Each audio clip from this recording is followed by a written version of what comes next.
লালমির এই রেসিপি একবার হলো এইভাবে তৈরি করে দেখতে পারেন। খেতে হবে দুর্দান্ত। গরমে এই রেসিপি একবার যাকে বানিয়ে খাবেন বারবার খাবে। নমস্কার বন্ধুরা, অমৃতাঞ্জলি কুকিং চ্যানেলে সবাইকে স্বাগত জানিয়ে আবারও চলে এসেছি। তো যে সকল বন্ধুরা আমার চ্যানেলে নতুন হয়ে এসেছেন যারা প্লিজ চ্যানেলটি সাবস্ক্রাইব করে আমার পাশে থাকবেন, আর যারা ফেসবুক থেকে দেখছেন তারা পেজটাকে ফলো করে রাখবেন। তো স্কিপ না করে পুরো ভিডিওটি দেখার অনুরোধ রইল। তো চলুন লাইক দিয়ে ভিডিওটি দেখা শুরু করবেন, ভিডিওটি শেয়ার করি। এই দেখুন বন্ধুরা, নিয়েছি লালমি, আর এইগুলো হচ্ছে দেখুন জমি থেকে তুলে নিয়ে আনা হয়েছে লালমিগুলো। আর এই লালমিগুলো কিন্তু পেকে গেলে অনেক বড় হয়, আর পাকাটা খেতে খুবই ভালো লাগে, আর কাঁচাগুলো কিন্তু রান্না করে খায়। তো আজকে আমি যেভাবে এই লালমিগুলো রান্না করছি সেটা আপনাদের সঙ্গে শেয়ার করব। আর এইগুলো দেখুন একেবারে কচি কচি লালমি। এইগুলো লালমিটাকে আমি দেখুন কেটে নিচ্ছি। আর লালমিটা কিন্তু খুব সুন্দর করে কেটে নেওয়া হবে। একেবারে লালমিগুলো মানে খুবই ভালো, দেখুন একেবারে কি সুন্দর। তো এই লালমির খোসাটা আমি এভাবে ছিলে নিচ্ছি। যদি ছিলা থাকে তাও কিন্তু ছিলা দিয়েও খুব সুন্দর করে নিতে পারবেন। তো আমি এইভাবে ছুরি দিয়ে ছিলে নিচ্ছি, আর এইভাবে মানে তাড়াতাড়ি হয়েও যাবে, আর খেতেও ভালো লাগে এই লালমিগুলো। আর এখানে দেখুন সবগুলো লালমি আমি খুব সুন্দর করে খোসাগুলো ছাড়িয়ে নিয়েছি। এরপরে এগুলোকে আমি পিস পিস করে কেটেও নিচ্ছি দেখুন।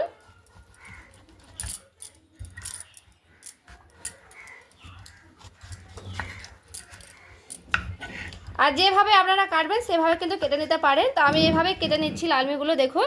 তো এই লালমির বিচিগুলোকে এইভাবে কেটে নিচ্ছি, মানে এমনিতে কিন্তু হাত দিয়েই উঠে যাবে এই লালমি বিচিগুলো। তো এইভাবে খুব সুন্দর করে দেখুন উঠেও যাচ্ছে। দেখুন হাত দিয়ে আমি এইভাবে উঠে নিচ্ছি।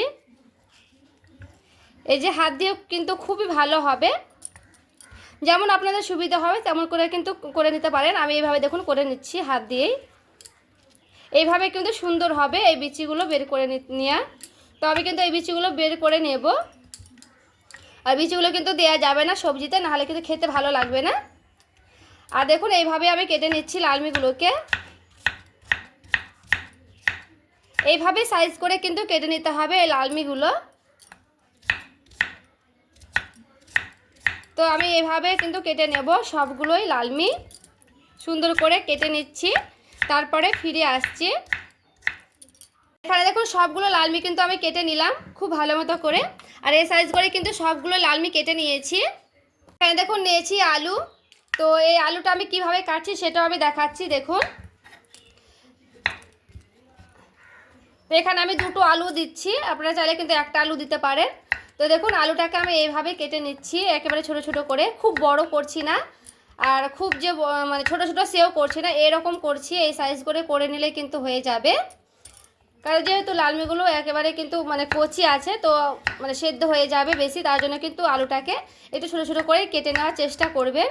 তো এইভাবে দেখুন আলুটা আমার খুব সুন্দর করে কাটানো হয়ে গেল। তো আমি দুটোই আলু কিন্তু কেটে নেব। দেখুন দুটোই আলু কিন্তু খুব ভালো মতো করে কেটে নিয়েছি। এখানে দেখুন আমি একটা কড়াই বসিয়ে নিয়েছি, কড়াই দিয়ে দিচ্ছি তেল। এখানে দেখুন তেলটা আমার খুব ভালো গরম করে নিয়েছি। এরপরে দিয়ে দিচ্ছি সেই আলু। আর এখানে দেখুন বন্ধুরা আলুটা আমি খুব সুন্দর করে কিন্তু ভেজে নিয়েছি। তো এইভাবে লাল লাল করে ভেজে নিলে কিন্তু হয়ে যাবে। তো এরপর আমি উঠিয়ে নিচ্ছি একটা বাটিতে।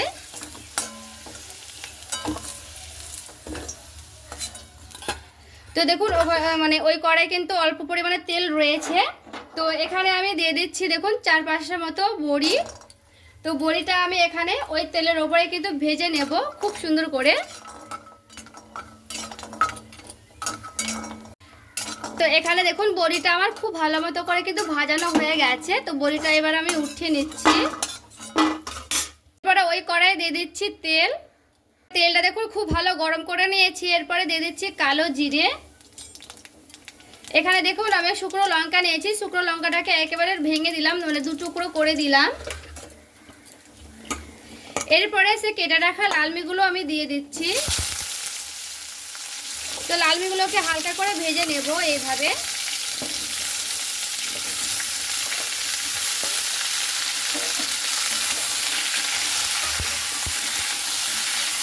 এখানে আমি লবণ হলুদ কিছু দেব না, এইভাবে খুব সুন্দর করে প্রায় 2-3 মিনিট একটু ভেজে নেব।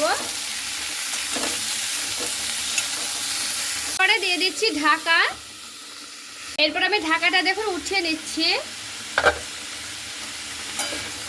তো এখানে আমি গ্যাসের আঁচটা কিন্তু বাড়িয়ে নিয়েছি, বাড়িয়ে নিয়ে গ্যাস মানে এইভাবে খুব সুন্দর করে ভেজে নিতে হবে সেই লালমিগুলোকে।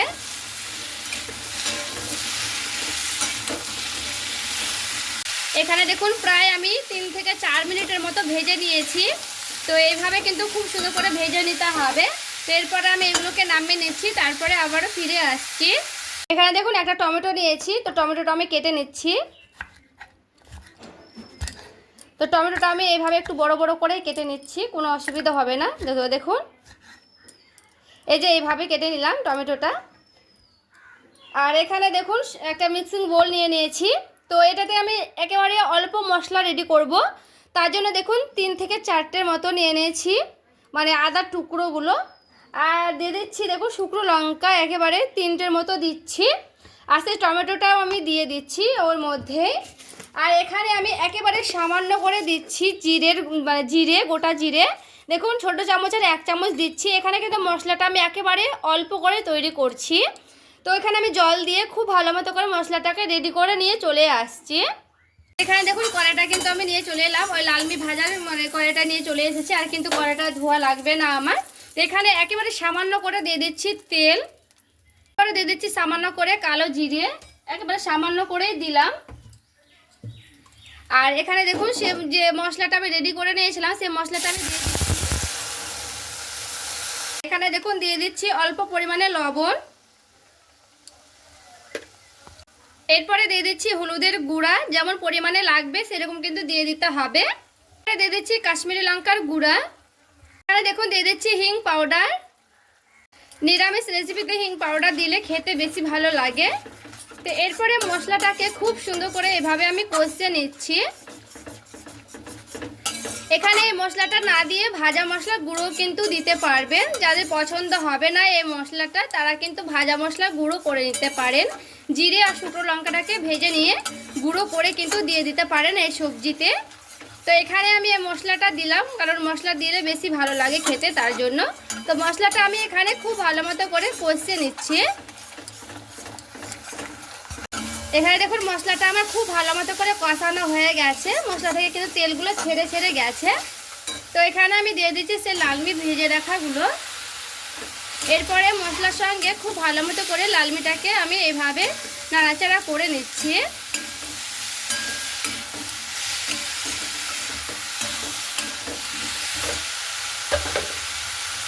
এরপরে দিয়ে দিচ্ছি সে ভেজে রাখা আলুগুলো। তো এই রেসিপিতে কিন্তু ঝালটা একেবারে কম দিতে হবে, কারণ ঝাল হলে খেতে ভালো লাগবে না। আলুটা দিয়েও খুব সুন্দর করে এভাবে নাড়াচাড়া করে নিচ্ছি। এরপরে দিয়ে দিচ্ছি ঢাকা দিয়ে খুব ভালো মতো করে নাড়াচাড়া করে নেব। এরপরে দেখুন ঢাকাটা আমি উঠিয়ে দিচ্ছি। তো এভাবে খুব সুন্দর করে আবার নাড়াচাড়া করে নিচ্ছি।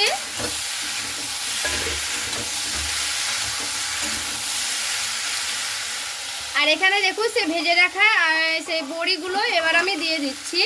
এখানে আমি গোটা গোটা দিয়ে দিচ্ছি, পরে ভেঙে দেব। এই লালমির জলে কিন্তু খুব সুন্দর করে মানে সেদ্ধ হয়ে যাবে এই বড়িগুলো। তো এইভাবে আমি খুব ভালো মতো করে আবার নাড়াচাড়া করে নিচ্ছি।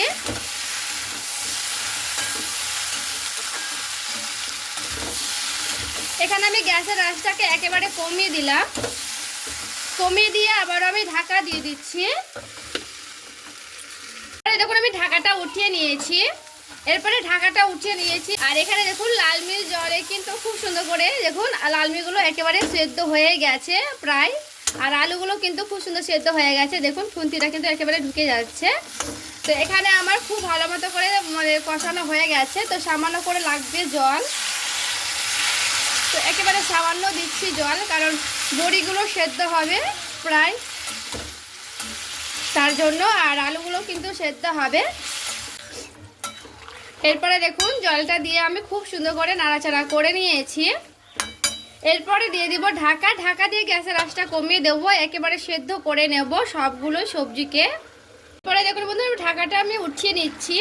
এরপরে ঢাকাটা উঠিয়ে দেখুন একটু নাড়াচাড়া করে নিচ্ছি। আর এখানে আমি কিন্তু বেশি জল দিইনি, মানে হালকা জল দিয়ে কিন্তু ঢাকা দিয়েছিলাম, যেহেতু এখানে লাল মির্চ জল ছাড়ে এইগুলোতে, তার জন্য। আর দেখুন কি সুন্দর একেবারে সেদ্ধ হয়ে গেছে। তো এখানে আমি সেই বড়িগুলো দেখুন একটু এইভাবে মানে ভেঙে ভেঙে দিচ্ছি, একটু করে ভেঙে দিলে যে দেখবেন একটু ভালো হয়, তার জন্য। দেখুন খুব সুন্দর করে কিন্তু বড়িগুলো সেদ্ধ হয়ে গেছে। তো এই যে বড়িগুলোকে আমি একটু এইভাবে ভেঙে ভেঙে দিচ্ছি। দেখুন বড়িগুলো কিন্তু আমি খুব সুন্দর করে আধা ভাঙা করে নিয়েছি। এরপরে একটু আলুগুলোকে এইভাবে একটু করে ভেঙে ভেঙে দিচ্ছি। দেখবেন ভেঙে ভেঙে দিলে একটু মাখো মাখো হবে, খেতেও কিন্তু ভালো লাগবে, সবজিটা দেখতেও সুন্দর লাগবে। আর এইভাবে কিন্তু খুব সুন্দর করে নাড়াচাড়া করে নিচ্ছি। আর এরকমই কিন্তু থাকবে সবজিটা, আর বেশি কিন্তু ঘন হবে না, খুব যে ঝোল ঝোল সেও কিন্তু হবে না, এরকমই থকথকানি থাকবে এই রেসিপিটি। দেখুন দিয়ে দিচ্ছি চিনি। আর এই রেসিপিতে একটু চিনিটা একটু বেশি লাগবে, কারণ মিষ্টি মিষ্টি হলেই বেশি ভালো লাগবে এই রেসিপিটি। তো দেখুন একটু চিনিটা দিয়ে 2-1 মিনিট একটু ফুটিয়ে নেব, কারণ চিনিটা গলে যাবে এরপরে। তো এখানে আমার খুব ভালো মতো করে কিন্তু রান্নাটা হয়ে গেছে। তো চিনিটা মানে দিয়ে একটু আমি 2 মিনিটের মতো রেখে দিচ্ছি। এবার আমি খুব সুন্দর করে আবার একটু নাড়াচাড়া করে নিয়েছি। তো এখানে দেখে বুঝতেই পারছেন কি সুন্দর একেবারে কিন্তু সেদ্ধ হয়েছে। তো এটা আমি নামিয়ে নিচ্ছি, তারপরে দেখাচ্ছি। আর এই দেখুন বন্ধুরা, রান্না করে নিয়ে চলে এলাম। আর দেখতে দেখুন কতটা লোভনীয় হয়েছে। এইভাবে লালমির রেসিপিটি একবার হলো ট্রাই করে দেখবেন। আর কে কে এইভাবে লালমি খেয়েছেন অবশ্যই কমেন্ট করে জানাতে ভুলবেন না। আর ভালো লেগে থাকলে প্লিজ লাইক করবেন, আর চ্যানেলটাকে সাবস্ক্রাইব করে আমার পাশেই থাকবেন। তো দেখা হচ্ছে আর একটি রেসিপির সঙ্গে। সবাই ভালো থাকবেন, সুস্থ থাকবেন।